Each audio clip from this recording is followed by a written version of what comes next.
pas. Non. C'est quoi?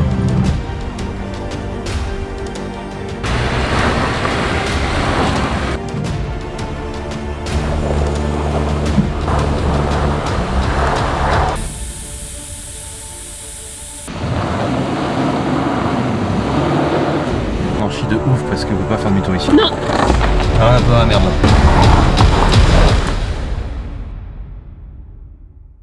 Nous sommes dans l'Amazonie avec les piranhas. C'est copier-coller.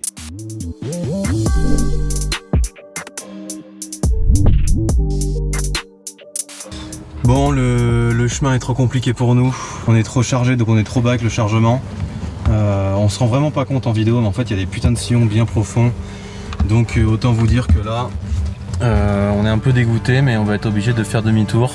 Déjà rien que faire demi-tour, là on en chie de ouf parce qu'on peut pas faire demi-tour ici, donc j'ai d'y aller en marche arrière. Sauf qu'en marche arrière, bah, c'est compliqué de bien diriger le cul de la voiture justement.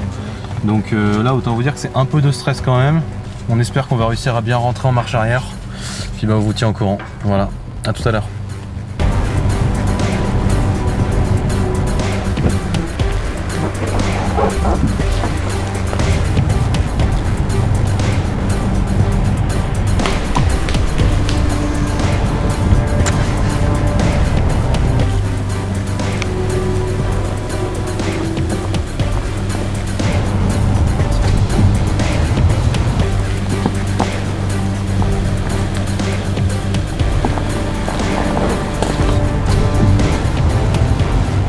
Tourne dans l'autre sens.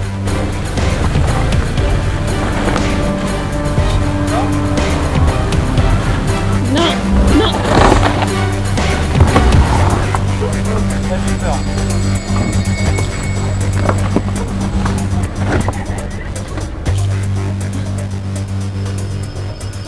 Retourne sur là-bas. La droite. Bon, du coup on est un peu arrivé aux limites des capacités du CR-V. D'origine, non rehaussé, sans pneu tout terrain et beaucoup chargé parce que là ça fait que de monter et vu que les derniers jours il a fait que de pleuvoir, bah, il y a de la boue partout. Donc on est navré de le dire, on est à la limite de ses compétences. Donc là ce qu'on va faire c'est qu'on va redescendre. La descente va être assez facile, il y a des moments où ça a cogné. C'est vrai que psychologiquement c'est assez compliqué de se dire qu'on a fait l'effort. On a passé beaucoup de moments qui étaient très compliqués sur la montée. Il y a plein de moments où ça a cogné le pont, les trains arrière, le réservoir, etc. Et on s'est dit putain j'espère que tout ça, ça vaut pour quelque chose. J'espère qu'on va réussir à atteindre un niveau, une vue, etc. qui va être sympa et qui va valoir la peine de tout ça. Donc là on doit faire preuve d'humilité, de se dire c'est mort, on peut pas prendre de risques. Moi j'ai pas de treuil. Si j'avais un treuil, on aurait pu se treuiller un arbre à certains moments pour essayer de passer. Mais surtout si on avait des pneus tout terrain, c'est beaucoup plus gros. Quand on était plus haut, ça aurait été mieux. Allez. Ça fait chier, on assume et puis on va redescendre, trouver un chemin intermédiaire pour quand même nous permettre d'aller voir les objectifs qu'on voulait aller voir, pouvoir aller manger également. Donc du coup bah, c'est parti, on vous fait la suite, on fait la descente et on reprend la vidéo.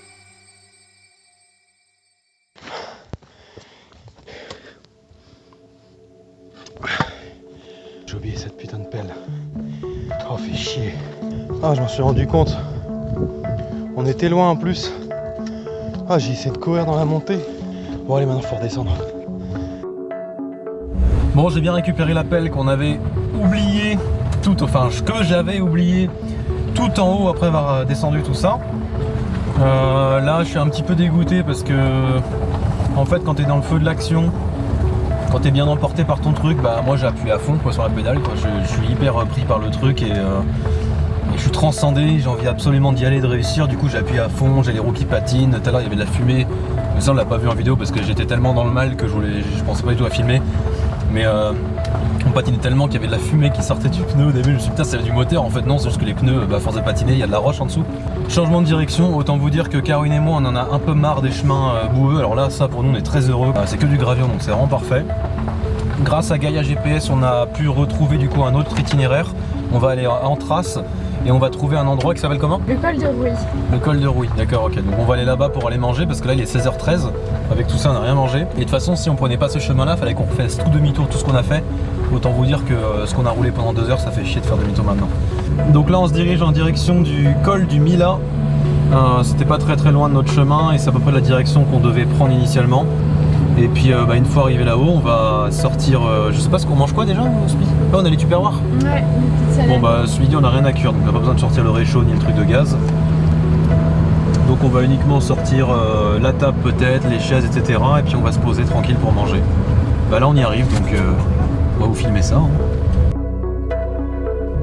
L'être humain a toujours, à quelques détails près, les mêmes codes génétiques qu'à l'ère paléolithique. Lorsque nous chassions le mammouth, lorsque nous avions des rapports sociaux et des missions de vie primitives, au plus proche de notre nature profonde et de la nature qui nous entoure constamment. Derrière ces villes, où le sol est gris. Qu'on le veuille ou non, nous sommes génétiquement toujours des Homo sapiens. Et lorsqu'un bébé naît, la vie à laquelle il s'attend biologiquement à vivre est une vie hostile, semée d'embûches, mais généreuse, pleine de dangers, de découvertes et d'explorations, dans des grands espaces, dans une nature omniprésente, dans une nature puissante, dans laquelle il doit s'adapter et trouver son rôle pour grandir. Nous naissons avec un ADN adapté à des modes de vie absolument étrangers à ce que l'on connaît aujourd'hui.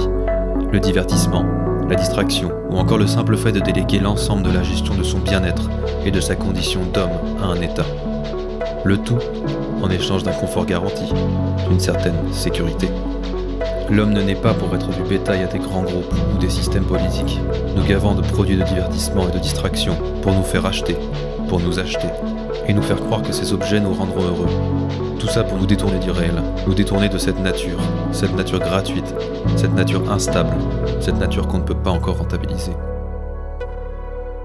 Nous sommes de passage sur cette terre, nous sommes là pour un court instant, alors n'oubliez pas de vivre, n'oubliez pas de prendre des risques, n'oubliez pas d'expérimenter, de courir, de sauter, de vous faire mal et de vous relever.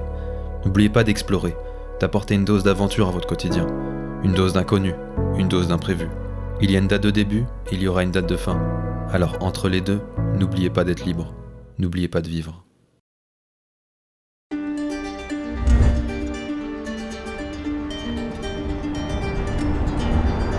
Ce qui est compliqué quand on débute des activités, nous c'est le cas justement dans le off-road, dans les sorties 4x4, c'est qu'on n'a aucun recul sur notre vitesse moyenne de déplacement. On est incapable de se dire quelle va être notre vitesse de déplacement moyen et ainsi du coup prévoir une heure d'arrivée, le fameux ETA, une heure d'arrivée estimée, et donc pouvoir gérer justement notre tracé de la meilleure manière qui soit pour avoir le ratio kilomètre plaisir, temps passé idéal. Ce que tout le monde recherche en quelque sorte sur ce genre d'activité, c'est pouvoir se dire on part à 10h, il faut qu'on soit arrivé à notre campement à 20h, il faut qu'on ait fait tant de kilomètres dans la journée pour que ce soit parfait. Et ça, ce qui est compliqué, c'est que c'est très difficile de trouver cette perfection là, et il y a de fortes chances que vous deviez peut-être vous arrêter du coup sur votre trajet et devoir poser votre campement plus tôt que prévu.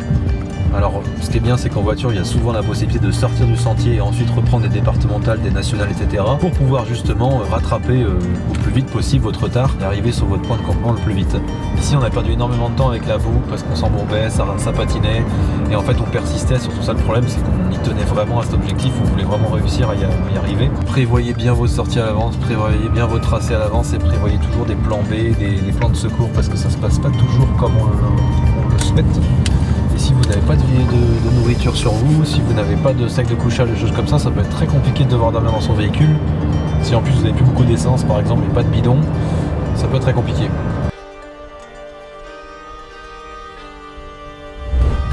Tu filmes ? Voilà, on a emmerdé, il y a une vache qui nous demande de reculer. Putain, elle continue de venir vers nous. Je la vois pas. Non, je la vois pas. Oh, elle est là. Oh putain. Putain, j'ai fait un demi-tour. Ah. La vache, elle a l'air énervée. Attends, et là on a essayé de la... En fait, on a essayé de lui faire un petit traquenard, on l'a emmené chez les gens. Chez des gens, tu vois, à côté. On l'a attirée. Attends, là, où est-ce qu'elle est ? Elle est là-bas. Elle est là-bas ? Ouais. Elle est chez les gens ? Vas-y, avance. Elle est tarée. Bah vas-y, avance, continue. Elle est tarée.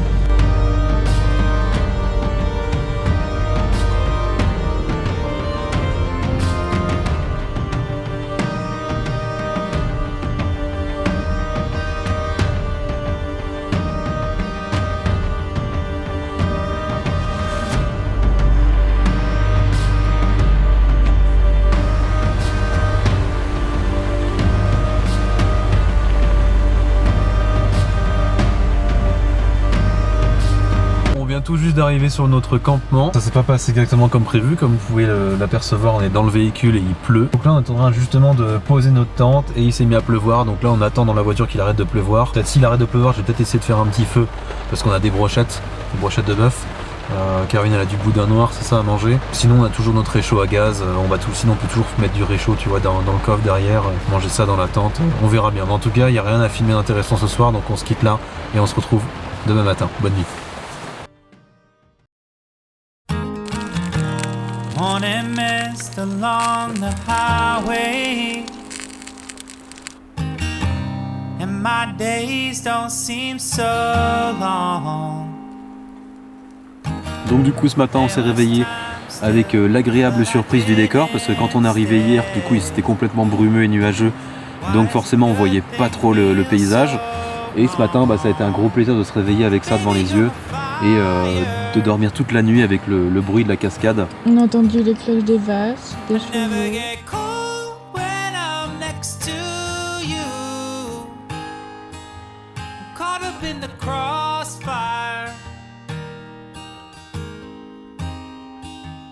falling in love. Donc voilà, une belle nuit de passée. Et puis on a installé les chaises, la table, on a fait un bon café qui réchauffe, qui fait bien plaisir. When I sleep, well, I dream of you. On the nights I sing this song. I know it hurt, but I had to tell the truth. I never meant to do you harm.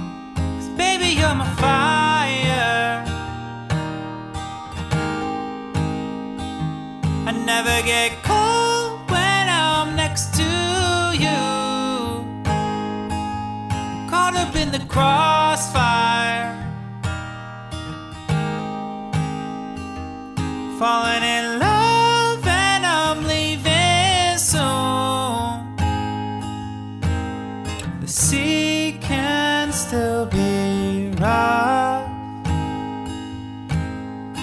even when the skies are blue. It's hard to see what's in front, even with an open view. 'Cause baby, you're my fire. I never get cold when I'm next to you. Caught up in the crossfire, falling in love and I'm leaving soon.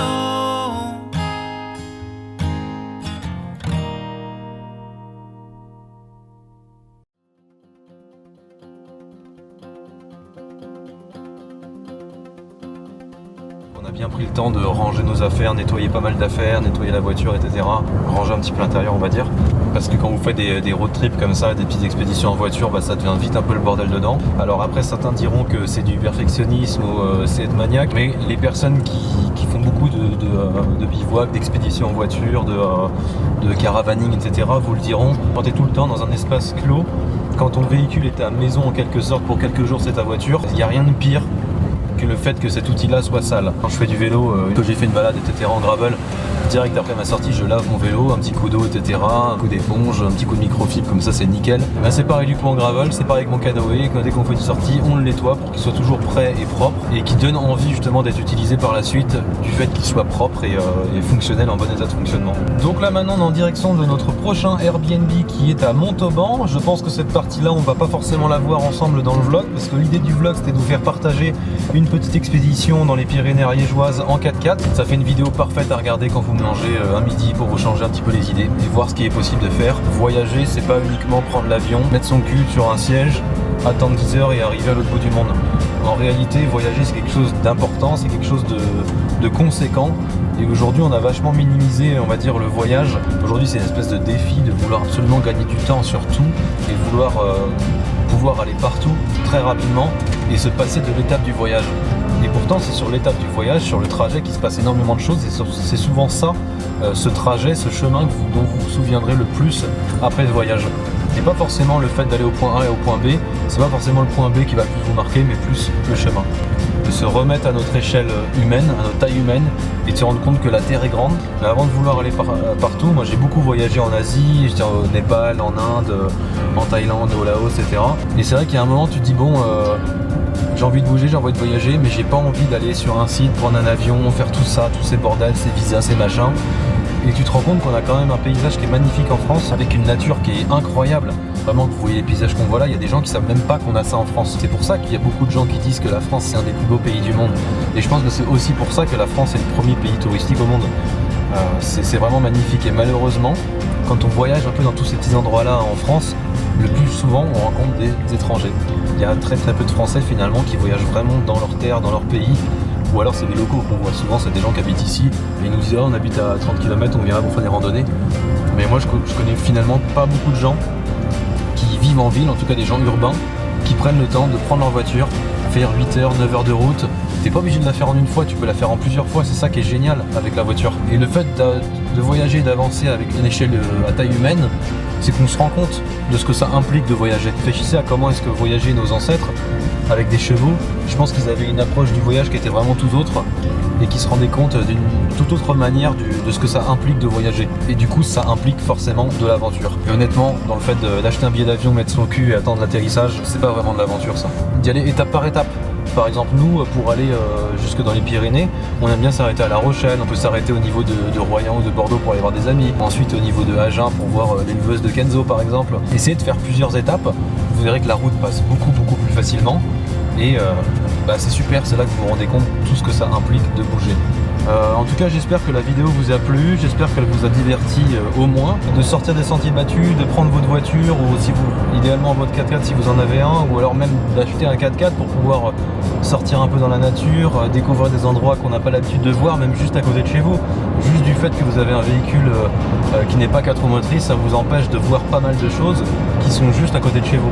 Donc si j'ai ne serait-ce que germé juste cette idée en vous, ça serait génial. Si vous avez la moindre question vis-à-vis de l'expédition, vis-à-vis du matériel qu'on utilise, vis-à-vis du Honda CR-V, parce que maintenant je commence à vraiment bien connaître ce véhicule, si vous avez des questions sur l'Ariège, sur les Pyrénées, quelles randonnées on a effectuées, si vous voulez même que je vous envoie les GPX de nos randonnées, je peux le faire avec grand plaisir. Moi sur Gaia GPS j'ai tout répertorié, donc après je peux vous envoyer les fichiers des randonnées qu'on a fait si vous voulez.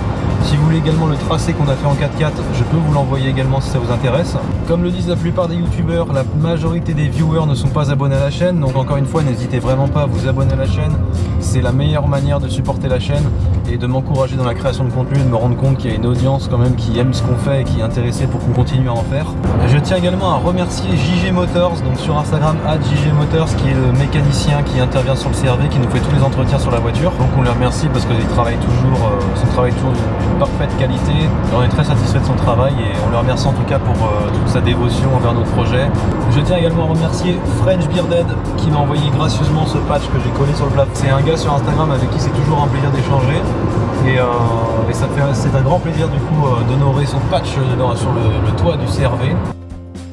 Bon, et bien j'espère que la vidéo vous a plu. Moi ça me fait toujours rire de voir à quel point je panique dès que le CR-V s'embourbe. En réalité on n'avait pas du tout la configuration suffisante pour prendre ce tracé que j'avais planifié sur Gaia GPS et j'aurais dû me douter, parce qu'en fait là, tous les jours précédents il y avait eu de la pluie, donc j'aurais dû me douter qu'avec des pneus route plus la boue, ça allait pas forcément faire bon ménage, et surtout en étant autant chargé, donc en ayant autant de charge dans le véhicule. Déjà que le CR-V c'est pas un foudre de guerre en off-road, donc j'aurais dû me douter que c'était quasi impossible de faire le chemin qu'on avait planifié. Encore une fois, merci beaucoup d'avoir regardé la vidéo. Je tenais à le dire, même si vous n'êtes pas nombreux, je voulais vraiment remercier les personnes qui prennent le temps de me laisser un petit pouce, de m'envoyer un petit commentaire sous la vidéo, ou simplement de m'envoyer un message quand vous regardez la vidéo, parce que c'est vraiment vous, et c'est vraiment grâce à vous que je trouve une volonté, une énergie, une motivation à vouloir continuer à faire des vidéos, et à essayer de m'améliorer pour vous apporter un contenu plus qualitatif. Donc sur ces belles paroles, merci, et bonne continuation à vous les amis, on se retrouve une prochaine fois pour une prochaine vidéo. Ciao.